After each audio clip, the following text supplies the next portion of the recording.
सुनो, तुम्हारे बाबूजी तो कब के गुजर गए। अब उनका जो सामान है वो पड़े पड़े कबाड़ा हो रहा है। बेच ही दो, कुछ पैसे आ जाएंगी। बात तो सही है। अगले संडे फुर्सत में यही करेंगे। अगले संडे रोहित सारा सामान कबाड़ी को घर बुला के दे देता है। तभी उसकी नजर बाबूजी की पुरानी टीवी पर जाती है, जो इतने सालों तक कूड़े में पड़ी थी, फिर भी चमचमा रही थी। टीवी तो देखो, जैसे एकदम नई हो। हाँ, बाबूजी को टीवी देखना बहुत पसंद था। उनका सपना था कि वो टीवी पे आए। एक बार मौका भी था जब वो अपने गांव के गाने सुनाने किसी चैनल पर जाने वाले थे, पर मैं और मेरा भाई लड़ पड़े और बाबूजी को घर पर ही रुकना पड़ा। चला के देखें क्या? हाँ हाँ, क्यों नहीं, देख लेते हैं। पर शायद ही चले। बाबूजी ने उस लड़ाई के दिन के बाद टीवी देखना ही छोड़ दिया था। टीवी चालू करने के लिए उसमें केबल वायर लगा दिया जाता है। एक न्यूज चैनल चालू हो जाती है। स्वर्ग की सीढ़ी के रास्ते हैं तीन, तीनों के तीन रास्ते हैं संगीन।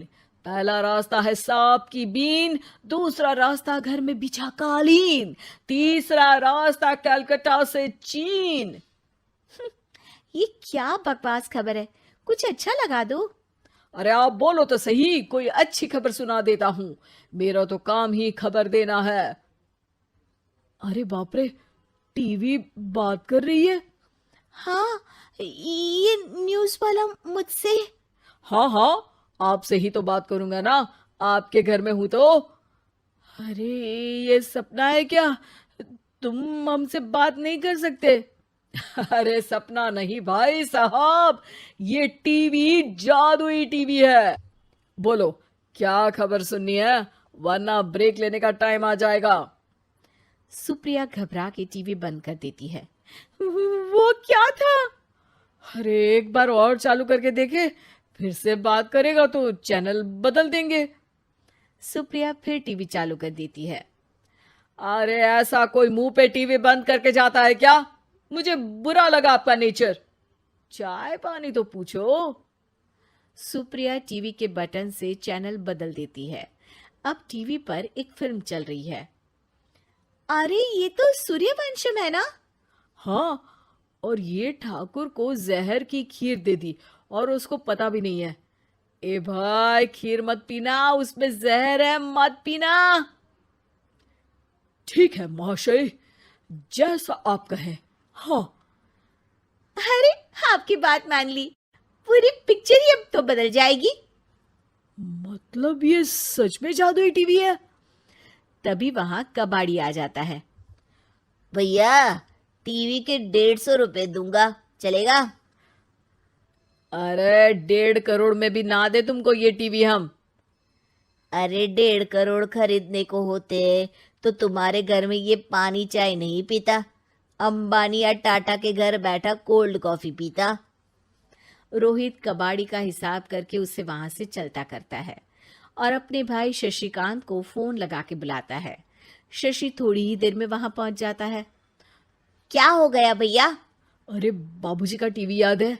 हाँ हाँ, जिसमें घुसे रहते थे हमेशा वो, और अपने को कुछ नहीं देखने देते थे।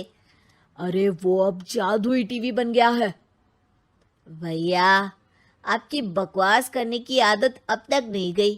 अरे आपके घर में बच्चे हैं, अब तो बड़ों जैसी बात करो। रोहित जाके टीवी चालू कर देता है। टीवी पर एक जादू का शो हो रहा है जिसमें एक जादूगर है।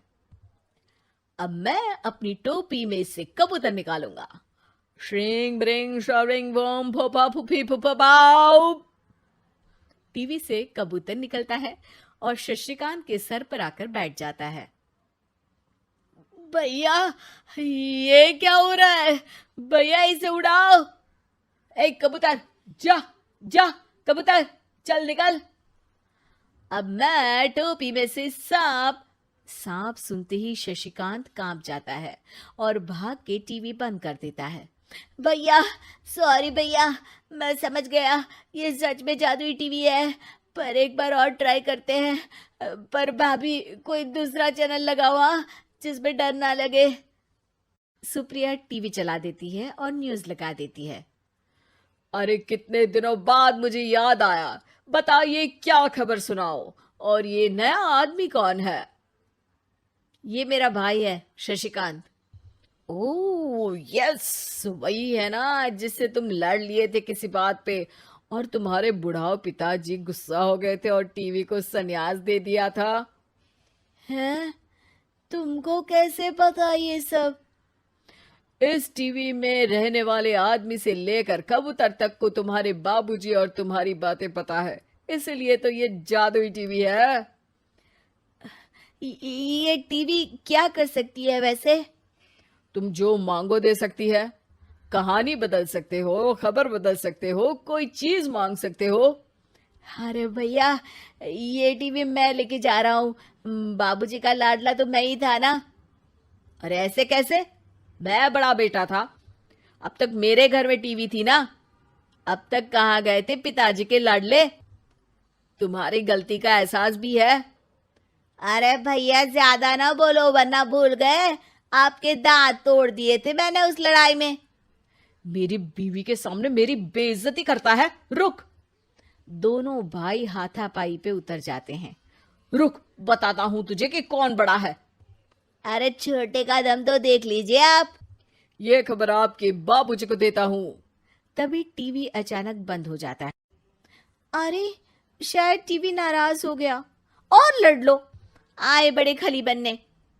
टीवी से एक तेज रोशनी निकलती है और टीवी में बाबूजी दिखाई देते हैं। बाबूजी आप? इतना चकरा क्यों रहा है? अपने बाप को नहीं पहचानता क्या? ये तो ऐसा ही है बाबूजी। प्रणाम बाबूजी। अरे चुप कर, तुम दोनों ही उल्टे हो।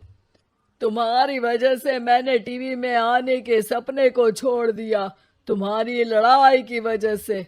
और तो और, जितना मैं अपनी बीवी को नहीं देखता था उतना टीवी को देखता था, वो भी छोड़ दिया तुम दोनों की लड़ाई की वजह से।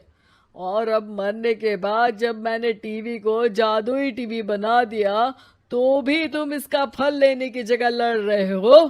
अरे तुम तो लायक ही नहीं हो। अब तुमको बाबा जी का ठुल्लू भी नहीं मिलेगा। बाबूजी चले जाते हैं। टीवी बंद हो जाता है। रोहित और शशिकांत गिड़गिड़ा के टीवी के सामने हाथ जोड़ के बाबूजी को बुलाते हैं, पर टीवी सिर्फ धुआं निकालता रहता है।